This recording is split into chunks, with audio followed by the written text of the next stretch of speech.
जय जय श्री राधे श्याम।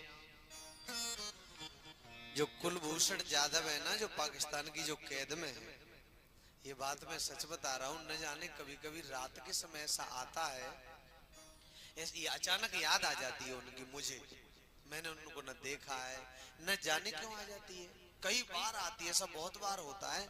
ऐसा कहता है वो उनकी आत्मा पुकारती है। वो कैद में है पाकिस्तान की में, वैसे ही झूठे जासूस के चक्कर में फंसा लिया है। तो मेरी आप सबसे एक ही प्रार्थना है कि उनके लिए शाम को आप जरूर, जब भी याद आ जाए तो भगवान से प्रार्थना जरूर किया करो। बहुत दिन हो गए उन्हें कैद में, कुलभूषण जाधव को। और ये मैं क्यों कह रहा हूं, क्योंकि मेरी आत्मा न जाने कभी कभी अचानक याद आ जाती है उनकी। ना मैं उन्हें जानता न कभी मिला, पर ऐसा लगता है कि वो तड़प रहे और पुकारते हैं। ऐसा लगता है उनकी आत्मा बुला रही है, पुकार रही है, कोई तो हो जो मुझे यहाँ से निकाल ले।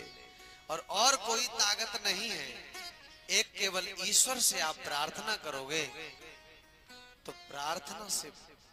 बेटी क्या बात है, शांत बैठो।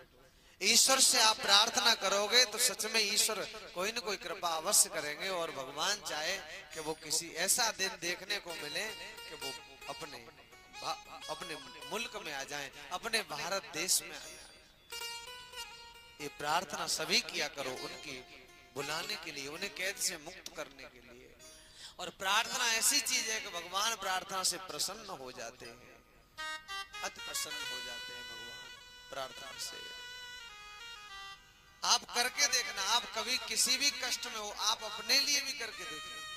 आप कभी कष्ट में हो, अगर आप भगवान से प्रार्थना करोगे अकेले में बैठ के, चाहे ये न सोचना कि मूर्ति है, भगवान का मंदिर है कि नहीं, नहीं, वो तो हृदय में बैठे।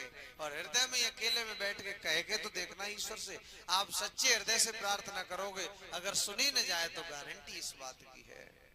कई बार ऐसी कई बार किया और वो होता है। लेकिन प्रार्थना अपने लिए करते हो, दूसरों के लिए भी कर लिया करो। और जो लोग दूसरों के लिए प्रार्थना कर लेते हैं तो उनका अपने आप भला होता जाता है। अब ऐसा मत करना, कैसा बता रहा हूं। एक लड़की थी, मंदिर में पूजा करने गई और मंदिर में पूजा कर रही थी दुर्गा मैया के मंदिर में। दुर्गा मैया के मंदिर में पूजा की उसने, मैया की, और पूजा करके मांग रही थी, हे दुर्गा मैया मुझे एक सुंदर सा पति दे दे। बहुत दिन हो गए, मेरे माता पिता बड़े परेशान हैं, घर वाले, और मेरा किसी अच्छे घर में रिश्ता हो जाए, मेरी शादी हो जाए, मुझे बढ़िया वर मिल जाए। पुजारी जी ने सुन लिया।